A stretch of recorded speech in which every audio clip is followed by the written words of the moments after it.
came home on a Tuesday, and by Wednesday morning my key no longer worked. I stood on my own porch, the one I had painted twice, once in 1987 and once after the storm in 2004, and I turned the key the way I had turned it 10,000 times before. Nothing. I tried again. Still nothing.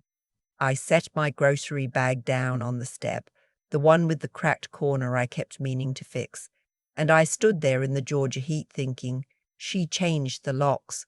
She actually changed the locks on my house. Let me back up, because the story does not start on a Tuesday. It starts the way most family disasters start, slowly, quietly, disguised as love. My son called me on a Sunday in February 3 years ago. He was 34, working in logistics, and he had been married for 2 years to a woman I will call my daughter-in-law, because that is what she was, even at the end. He said they had hit some trouble. His company had gone through layoffs. He had lost his position, and they were behind on rent. He said it would only be a few months. He said he was sorry to ask. He sounded like my boy, the one who used to bring me dandelions from the backyard and call them flowers, and I said yes before he finished the sentence. My house is in Savannah, Georgia. 3 bedrooms, 1.5 baths, a backyard with a magnolia tree I planted the year my husband passed. I live alone. I retired at 63 from 27 years as a licensed practical nurse, and I have my pension, my social security, and a small savings account I do not touch unless I have to. I am not rich, but I am stable. I have worked very hard to be stable. They moved in on a Saturday. My son carried boxes and said thank you a dozen times. My daughter-in-law carried boxes and said very little. She was polite the way a person is polite when they are being watched. She asked where things went. She set up their room quickly. She kept to herself. I told myself she was just adjusting. I told myself I would give her space. The first month was fine. The second month I started noticing things. She rearranged my kitchen. Not everything, just the cabinet where I kept my spices and the drawer where I kept my good dish towels. Small things. I put them back. 2 days later, they were moved again. I let it go. I am 67 years old, and I have learned that some hills are not worth dying on. She started buying groceries and pushing them in my refrigerator without asking. That sounds harmless, maybe even generous, but she bought things I'm allergic to. Shellfish, a particular brand of seasoning with MSG that triggers my migraines, and when I asked her to be mindful, she looked at me the way you look at a child who has said something unreasonable. She said, "I'm just trying to help, Nana." She called me Nana from the first day. I had not asked her to. My son found a part-time position around month 3. It paid less than half his previous salary. They stayed. I did not push. Jobs take time. I understood that. Month 6. She started having her sister over. Then her sister's husband. Then her sister's 2 children. On weekends, my house was full of people I had never met, eating food I had bought, watching my television at a volume that rattled the picture frames. I said something to my son. He said she needed her family around her, that she was struggling. I said I understood, but this was my house and I needed some boundaries. He nodded. Things improved for about 2 weeks. By the end of the first year, I had retreated. That is the only word for it. I spent most of my time in my bedroom or my garden. The living room had become hers. The kitchen schedule revolved around her cooking times. She had, without ever saying it out loud, drawn a map of my house and assigned me the smallest corner of it. I told myself to be patient. I told myself family is complicated. I told myself it had only been a year. It had been 3 years by the time that Tuesday came. My son had found steady work again by then, not his old salary, but enough. They had been talking, vaguely, about looking for an apartment. Nothing concrete. Every time I asked, there was a reason. The market was expensive. They needed to save a little more, just a few more months. I had heard just a few more months. So many times it had stopped meaning anything. I had gone to visit my sister over that weekend. She lives in Augusta, about 2.5 hours away, and I go when I can. I had told my daughter-in-law I would be back Tuesday. I came back Tuesday afternoon with groceries and a peach cobbler my sister had made me take home. The key did not work. I set the bag down. I knocked. No answer. I knocked again, harder. I could hear the television inside, my television, my living room, and after a long moment, footsteps. She opened the door. She was in my robe, the blue one with the white piping that I have had for 11 years. She looked at me the way you look at someone you were not expecting. Not surprised. More like inconvenienced. "Oh," she said, "you're back early." I said, "It is Tuesday." I said I would be back Tuesday. She said, "I thought you meant Tuesday evening." I said, "Why doesn't my key work?" She did not answer right away. She stepped back to let me in, and I picked up my bag and walked into my own house, and I noticed immediately that things had been moved. The side table in the entry where I keep my mail was gone. The wooden cross my husband's mother had given us was no longer on the wall. In its place was a large canvas print I had never seen before, abstract, purple and gold. I stood in my entry hall, and I looked at that canvas and I thought, she redecorated my house while I was gone. She said the lock had been sticking, so she had a friend come look at it, and they replaced it. She said she had meant to leave me a key, but it had slipped her mind. She said it with the same tone she used to tell me she had run the dishwasher. I asked where my cross was. She said it was in the garage. She said she thought I might want to put it in my room instead. I asked where my entry table was. She said it was also in the garage. She said it was looking a little worn. I looked at her for a moment. She met my eyes without flinching. She was 31 years old, standing in my robe, in my house, telling me my belongings were worn. I said, "Where is my son?" She said he was at work. I said, "I'm going to put my groceries away." And I did. I moved through my kitchen slowly, and I put each thing in its place, and I listened to the sound of my own house, and I thought about what I was going to do. I called my son from the kitchen while she was back in the living room. He picked up on the second ring. I told him what had happened quietly, all of it. The key, the robe, the table, the cross, the canvas on the wall. He was quiet for a moment. Then he said, "Mom, she was just trying to freshen things up while you were gone. She meant well." I said, "She changed the locks on my house." He said, "She said the lock was sticking." I said, "She put my things in the garage." He said, "I'll talk to her." I said, "I need you to come home." He said he could not leave early. I hung up. I put my phone in my pocket. I stood at my kitchen window and I looked at my magnolia tree, the one I planted for my husband, and I thought about the years I had given to this house and the years I had given to that boy, and what it felt like to be standing in my own kitchen asking permission to exist. I was not angry. That is the part that is hard to explain. I was past angry. There is a place beyond anger that is very clear and very cold, and that is where I was. I knew exactly what I needed to do. I went to my room. I called my neighbor Beatrice, who has been my friend for 22 years. I told her what was happening and asked if I could stay with her for a few days. She said, "Honey, you come right now." I packed a bag.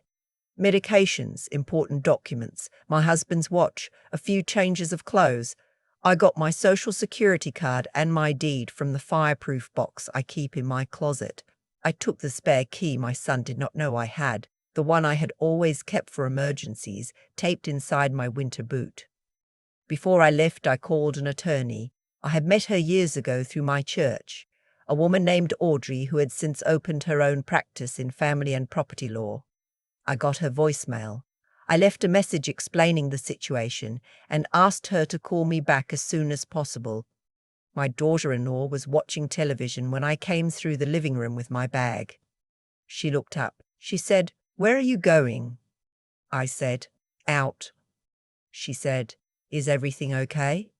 I looked at her. She was sitting on my sofa, feet tucked up, remote in her hand, comfortable as a person can be. I thought about all the times I had kept quiet, all the times I had told myself to be patient, all the times I had looked myself to be patient, all the times I had looked the other way to keep the peace. I said, "I'll be back soon," and I left. I spent 3 nights at Beatrice's house. She fed me and she listened, and she did not tell me what to do, which was the greatest kindness she could have offered. On the first evening, Audrey called me back. I sat at Beatrice's kitchen table and I told her everything. The 3 years, the progression of small takeovers, the key, the robe, the items removed from my walls, the lock replaced without my consent. I told her my son's name was on nothing. My house is in my name alone. I have owned it since 1998. My deed is clear.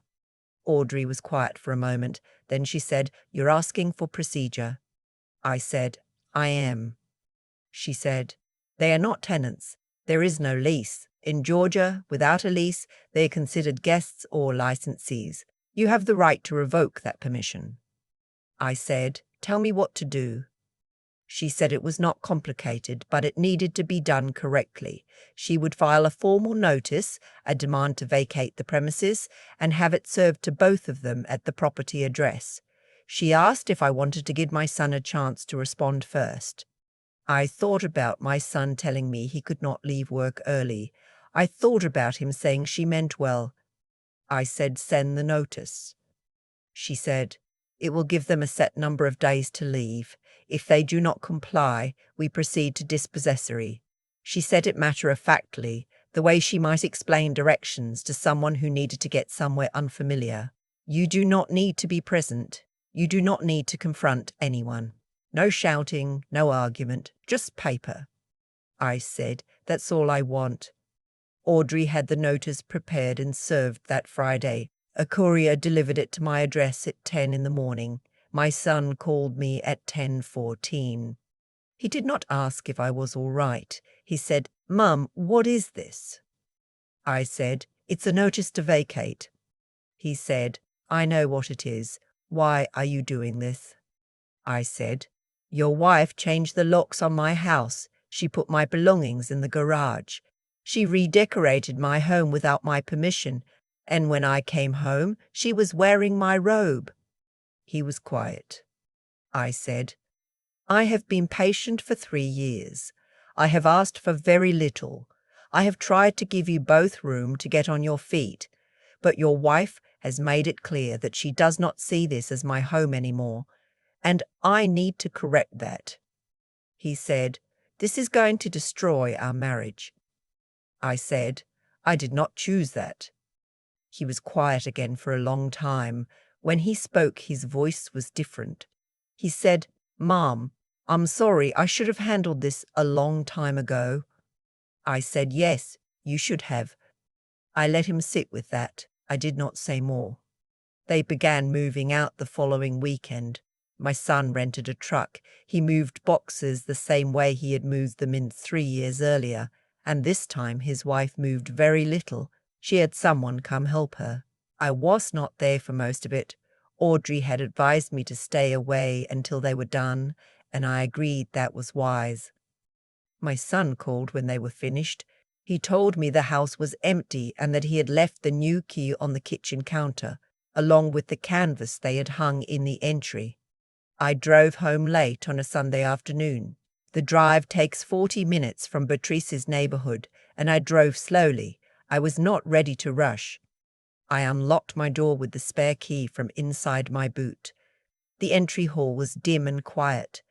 The canvas was there on the floor, leaning against the wall. The nail hole where my husband's mother's cross had been was visible, a small dark mark in the paint. I went to the garage and I found the cross wrapped in newspaper, sitting on a shelf. I carried it back inside. I hung it back in its place. Then I found my entry table, also in the garage, and I carried it in as well.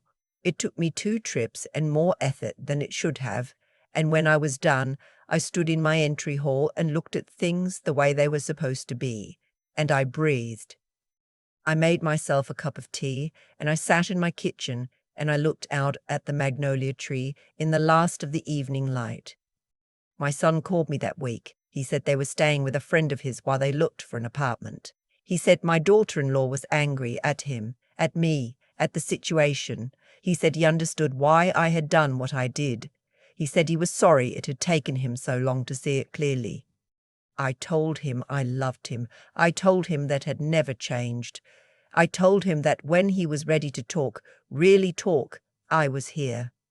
I also told him that if he ever came to stay in this house again, we would have a written agreement, not because I did not trust my son, but because I had learned hard, late, at the cost of 3 years of my own peace, that love is not a substitute for clarity, that the kindness of opening your door is not diminished by also being clear about what your door means, that protecting your home is not the same as closing your heart. He said, "I understand, Mum." I believe he did. It is quieter now. The kind of quiet that has weight and texture that you can feel in your shoulders when you finally let them drop. My spices are where I keep them. My dish towels are in the right drawer. My cross is on the wall. My magnolia is budding. I watch the evening news from my chair by the window, the one with the worn fabric on the armrest, and I turn the volume exactly where I like it. I am not lonely. I am alone, and those are two entirely different things. I lost 3 years to silence. I will not lose another day.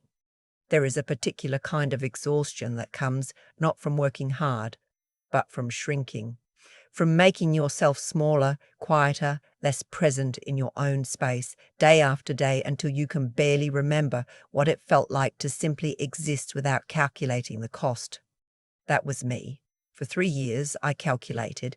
I moved around my own house like a guest who did not want to cause trouble. And the strange thing about that kind of slow retreat is that it does not feel like weakness while it is happening. It feels like grace. It feels like patience. It feels like being the bigger person. I understand now that those are not always the same thing. What my daughter-in-law did, the lock, the robe, my husband's cross wrapped in newspaper in the garage, none of that happened overnight. It grew because I allowed each small thing to pass without consequence. Not out of weakness. I want to be honest about that. I allowed it because I loved my son, and I did not want to be the reason his marriage felt hard. That was a moral choice, and I do not regret the love behind it. But I confused love with surrender, and that cost me 3 years of my own peace. There is a difference between being good and being used. I had to learn that difference the hard way, standing on my own porch with a bag of groceries and a key that no longer fit. What saved me was not anger. Anger would have had me knocking on that door and saying things I could not take back. What saved me was something quieter, the ability to stop, think clearly, and ask, what is the right move here, not just the satisfying one? I went to Beatrice. I called Audrey. I gathered my documents. I did not shout. I did not beg. I let the Lord do what shouting never could. That takes a kind of mental discipline that I had spent 67 years building without knowing I was building it, the ability to see a situation clearly when everything in you wants to react. And then there is the matter of following through. Audrey asked me if I wanted to give my son a chance to respond before the notice was filed. I thought about his voice on the phone, calm, explaining, defending her, and I said, send the notice. That decision was the hardest thing I did in this entire story, harder than packing my bag, harder than leaving. It would have been easier to wait, to give it 1 more week, to tell myself maybe things would change. They were not going to change. I knew that, and I chose to act on what I knew instead of what I hoped. My son said he was sorry it had taken him so long to see it clearly. I believe him. I also believe that we teach people how to treat us, not with lectures, but with what we are willing to accept. For 3 years I taught everyone in that house that my comfort was negotiable. 1 phone call taught them otherwise. My magnolia is blooming again this spring.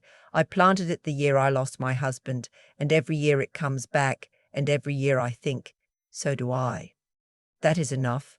That has always been enough.